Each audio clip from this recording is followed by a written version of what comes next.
안녕하세요. 한미가족 여러분. 오늘은 1월 7일 목요일 아침입니다. 신년 특별 새벽기도회 넷째 날 아침입니다.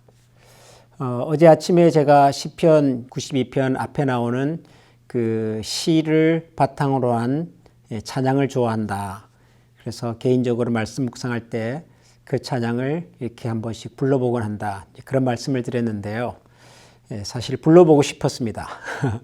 그런데 갑자기 가사가 생각이 나질 않아가지고 제가 나중에 한번 찾아보니까 제목이 아침에 주의 인자하심을 이라고 하는 제목이더라고요. 여러분 나중에 시간 되시면 유튜브라든가 인터넷에서 한번 이 제목으로 검색해 보십시오. 아침에 주의 인자하심을. 그러면 아주 좋은 찬양을 여러분들이 아마 만나게 될 것입니다. 저는 여전히 개인적으로 말씀 묵상할 때 이 찬양 좋아하고요. 어제도 오늘도 이 찬양 부르면서 말씀 묵상을 했습니다. 여러분들께도 이 찬양이 하나님의 말씀을 또 사모하게 만드는, 또 기다리게 만드는 우리들의 마음을 준비해서 하나님의 음성을 가슴에 담을 수 있는 그런 시간으로 안내하는 좋은 찬양이 되시면 좋겠습니다. 오늘 우리에게 주시는 말씀은 시편 92편 10절부터 15절까지 말씀입니다. 제가 10절부터 15절까지를 읽겠습니다. 그러나 주께서 내 뿔을 들소의 뿔같이 높이셨으며 내게 신선한 기름을 부으셨나이다. 내 원수들이 보응받는 것을 내 눈으로 보며 일어나 나를 치는 행악자들이 보응받는 것을 내 귀로 들었도다. 의인은 종려나무같이 번성하며 레바논의 백향목같이 성장하리로다. 이는 여호와의 집에 심겼으며 우리 하나님의 뜰 안에서 번성하리로다. 그는 늙어도 여전히 결실하며 진액이 풍족하고 빛이 청청하니 여호와의 정직하심과 나의 바유되심과 그에게는 불의가 없음이 선포되리로다. 아멘. 새해 들어서 말씀을 묵상하는 본문이 시편인데요. 시편은 말 그대로 시지요. 또 이 시를 바탕으로 한 노래고 또 기도고 그런데요. 저는 개인적으로 이 시편 설교가 참 어렵습니다. 창세기 같은 어떤 역사적인 배경을 가지고 있는 내용들은 그 이야기를 따라가면 되니까요. 이야기의 흐름을 쭉 쫓아가면 되기 때문에 비교적 설교 준비가 용이합니다만은 이게 시편은 참 어렵습니다. 아가서라든가 이게 이제 시니까요. 시라고 하는 것은 기본적으로 어떤 생각을, 이론을, 사상을 전달하는 것이 아니라 감정을, 느낌을 전달하는 것이기 때문에 그러려면 제가 충분히 이 시 속에 젖어들어야 하는데 이게 참 제가 이게 무뚝뚝한 경상도 남자라 이게 쉽지가 않더라고요. 근데 매일 지금 우리가 이 시를 읽고 있습니다. 오늘 우리가 읽은 이 시편에서는 특별히 우리 눈에 들어오는 표현이 12절입니다. 의인은 종려나무같이 번성하며 레바논의 백향목같이 성장하리로다. 이는 여호와의 집에 심겼으며 우리 하나님의 뜰 안에서 번성하리로다. 의인은 하나님께서 사랑하시는 사람 혹은 또 하나님을 사랑하는 사람, 하나님을 지존하신 하나님, 전능하신 하나님으로 믿고 고백하고 또 그 하나님 이름을 찬양하면서 사는 사람, 이런 사람을 의인이라고 표현하고 있는 것이겠죠. 근데 그 의인을 이렇게 설명했습니다. 의인은 종려나무같이 번성하며 레바논의 백향목같이 성장하리로다. 종려나무가 등장을 하고 또 백향목이라고 하는 나무도 등장합니다. 이외에도 성경에 종종 이스라엘 백성들 또 하나님을 믿는 사람들을 묘사하는 나무로 등장하는 것들이 대개 보면은 또 감람나무라든가 혹은 포도나무 이런 나무들이 있습니다. 이런 성경에 등장하는 여러 나무들은 솔직히 말하면 우리에게는 그렇게 익숙한 나무들이 아닙니다. 예를 들어서 종려나무 그러면 빨리 안 다가오시죠. 백향목 그래도 빨리 안 다가옵니다. 늘 성경에 등장하는 이름이라서 그런가 보다라고 하지만 이게 도대체 어떤 나무인지 이 나무를 통해서 우리에게 뭘 보여주려고 하는지가 쉽게 전달되지 않습니다. 제가 제일 좀 실망했던 나무는요, 감람나무입니다. 감람나무는 올리브 트리잖아요. 성경에서 감람나무는 항상 풍성하고 열매를 많이 맺고 또 하나님의 은혜를 이렇게 받는 이런 영적으로 풍성한 삶을 이렇게 표현할 때 감람나무라고 하는 표현을 쓰는데요. 여러분 실제로 올리브 트리를 보시면 여러분이 상상했던 그런 나무가 아닐 겁니다, 아마. 뭐 키도 크지 않고요. 잎도 그렇게 크지가 않고 나무로서는 좀 볼품이 없어요. 캘리포니아에 가면은 가로수로 이 올리브 나무들이 꽤 있더라고요. 그러니까 우리가 성경을 읽다가 성경의 감람나무 좀 뭔가 좀 거룩한 이름으로 듣다가 실제로 감람나무를 보면 별로 좀 보잘것없는 나무 이렇게 생각이 들어요. 종려나무도 마찬가지겠죠. 종려나무는 팜트리죠, 팜트리. 팜트리는 여러분 캘리포니아나 하와이 이런 데 해변에 보면 길게 크게 솟아있는 나무가 잎이 이렇게 아주 넓게 있는 그런 나무죠. 물론 보기는 참 좋습니다만은 그렇게 그 나무가 좋아 보인다든가 가지고 싶다든가 뭐 그러지는 않아요. 그러니까 성경을 읽다가 의인은 종려나무다, 뭐 레바논의 백향목, 레바논의 백향목은 다르긴 하겠습니다. 여기서 나는 이 백향목은 집을 짓거나 배를 만들 때 아주 요긴하게 쓰이는 아주 값진 나무였다고 하니까요. 근데 사실 이 백향목도 우리에게 익숙한 나무는 아니죠. 우리는 뭐 참나무, 뭐 박달나무, 뭐 향나무 이런 거 그러면은 좀 이렇게 익숙하게 다가올지 모르겠습니다. 무슨 말씀을 제가 드리려고 하냐 그러면은 나무가 중요하지 않다는 겁니다. 그게 뭐 백향목이다, 종려나무다, 혹은 감람나무다. 그 수종은 그렇게 중요하지 않습니다. 중요한 것은 13절이죠. 이는 여호와의 집에 심겼으며 우리 하나님의 뜰 안에서 번성하리로다. 이 나무들이 심겨진 곳이 어디냐 하면은 여호와의 집, 하나님의 뜰 안입니다. 그러니까 하나님의 집에 심겨졌기 때문에 여호와의 뜰에 심겨졌기 때문에 종려나무든 백향목이든 감람나무든 그 어떤 나무든 그 나무들은 잎사귀가 푸르고 무성하게 살아간다는 거죠.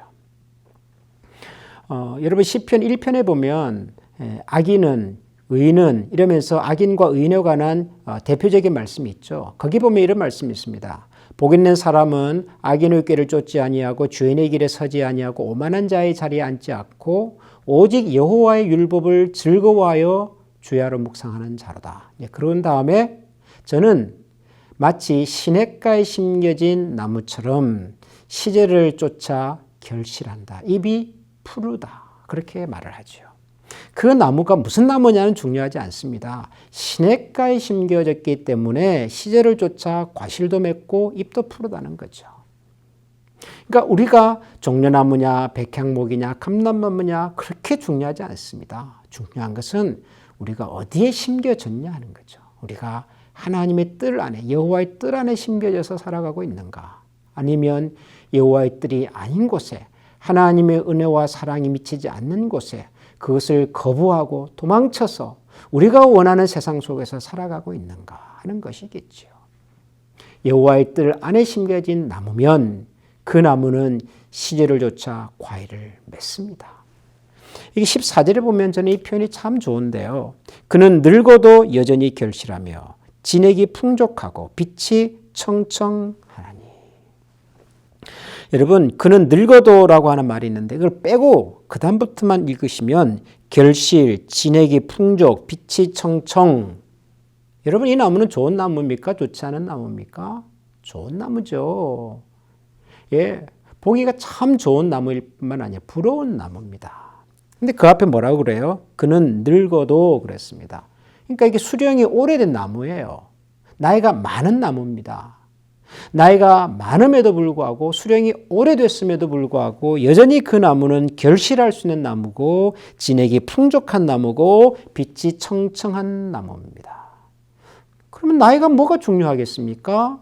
나이가 있든 늙었든 수령이 오래됐든 그것과 상관없이 여전히 결실할 수 있고 여전히 진액이 풍족하고 여전히 빛이 청청하다면 그 나무는 많은 사람들에게 혜택을 줄 수 있는 도움을 줄 수 있는 기쁨을 줄 수 있는 그런 나무가 되지 않겠습니까?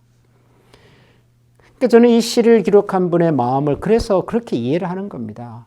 우리가 지금 나이가 많으냐 적으냐, 내가 뭐 어떤 탁월한 배경을 가진 사람이냐, 내가 뭐 지위가 있냐 없냐, 힘이 많으냐 적으냐, 그런 것이 우리 인생에 있어서 중요한 것이 아니라 우리가 어디에 심겨져서 살아가고 있는가, 이게 중요하다라는 거죠. 사랑하는 우리 한미가족 여러분, 2021년 한 해 동안 우리가 살아가면서 우리의 삶의 뿌리를, 기초를, 발을 어디다 두고 살 것인지를 깊이 생각할 수 있으면 좋겠습니다. 뭐 우리가 그렇다고 해서 하나님을 알지도 않는, 하나님을 모르는 세상에 가서 뭐 마음대로 살겠다, 이건 아니겠지요. 그러나 하나님께서 공급하시는 하나님의 은혜가 흐르는 하나님으로 말미암는 기쁨과 감격이 있는 곳에 마치 시냇가에 심겨진 나무처럼 우리가 그렇게 한 해를 살 수만 있다면 우리가 어떤 종류의 나무인지 상관없이, 우리가 겪게 될 이 세상에서의 환경과 기후가 어떻게 될지 그것과 상관없이 여전히 우리는 시냇가에 심겨진 나무이기 때문에, 하나님의 뜰 안에 심겨진 나무이기 때문에 나이가 들어도 우리의 기력이 쇠해도 여전히 잎이 푸르고 진액이 풍성하고 열매를 맺을 수 있는 그런 삶을 저는 분명히 살 수 있으리라고 생각합니다. 2021년이 저와 여러분의 삶에 있어서 나이와 상관없이 혹은 환경과 상관없이 우리가 경험하는 이 땅에서 모든 문제와 상관없이 이 시인이 고백하는 것처럼 여전히 결실할 수 있고 여전히 진액이 풍족하며 빛이 청정한 하나님의 뜰 안에 심겨진 나무로 살아가는 그런 우리 한미 가족이 되면 좋겠습니다. 오늘은 그런 의미에서 우리 서로를 위해서 중보하면서 또 우리 교회와 우리 믿음의 가족들을 생각하면서 그렇게 기도하면 좋겠습니다. 2021년은 우리 한미 교회가, 한미 가족이 하나님의 뜰 안에 함께 심겨져서 아름다운 푸른 숲을 이루는 한 해가 되게 해 주시옵소서. 2020년을 지나면서 코로나 바이러스로 인해서 많은 분들이 좀 힘도 잃고 좀 낙심도 되고 하셨습니다만은 또 그에 못지않게 많은 분들이 새로운 일터를 찾아서 또 여러 가지 변화 때문에 우리 곁을 떠나기도 했습니다. 아마 코로나 바이러스가 끝나고 나서 다시 만나게 되면은 굉장히 좀 어색하고 낯설고 그럴지도 모르겠습니다. 1년 전까지만 해도 우리 곁에 계셨던 분들이 보이지가 않고 그러다 보면 왠지 모르게 좀 이렇게 회행한 마음이 들 수도 있겠습니다. 그런데 여러분, 2021년 동안 우리가 하나님의 뜰 안에 잘 머물러 살아갈 수만 있다면, 우리가 마치 하나님의 집안의 뜰 안에 심겨진 나무처럼 살아갈 수 있다면 우리가 함께 모여 작은 숲을 이루게 될 것이고, 그 이룬 숲에 또 새가 날아와서 깃들게 될 것이고, 새가 날아와서 깃들면 그 소리를 듣고 또 누군가가 찾아와서 그 그늘 안에서 쉼을 얻게 될 것이고, 그래서 우리가 먼저 하나님의 뜰 안에 심겨진 작은 숲을 이루는 한 해가 되면 좋겠습니다.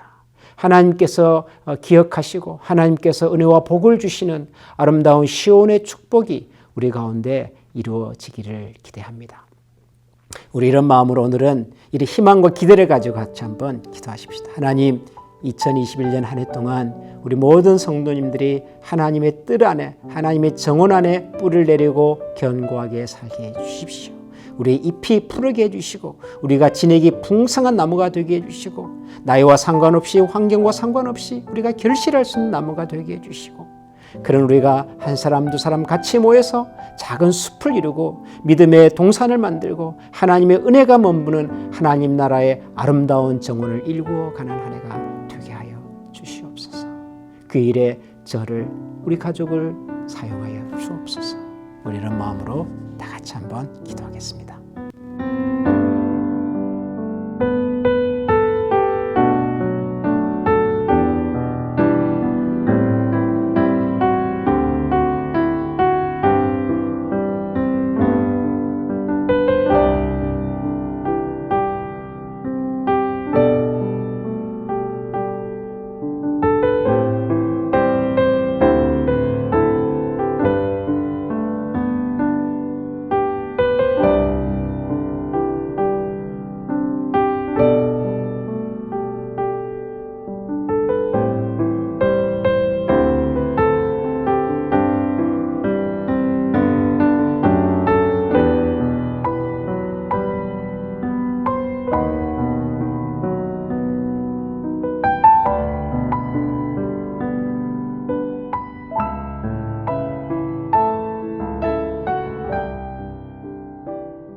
하나님 감사합니다.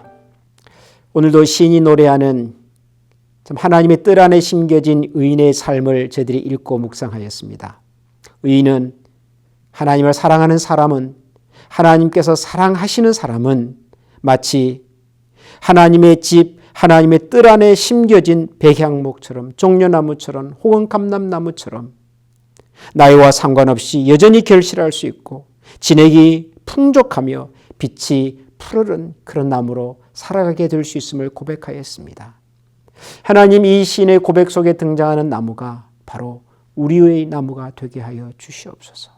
하나님, 2021년을 살아가는 우리 모든 한미 가족들이 마치 이 시인이 고백하는 것처럼 하나님의 집과 하나님의 뜰 안에 심겨진 푸르른 나무로 살게 하여 주시옵소서.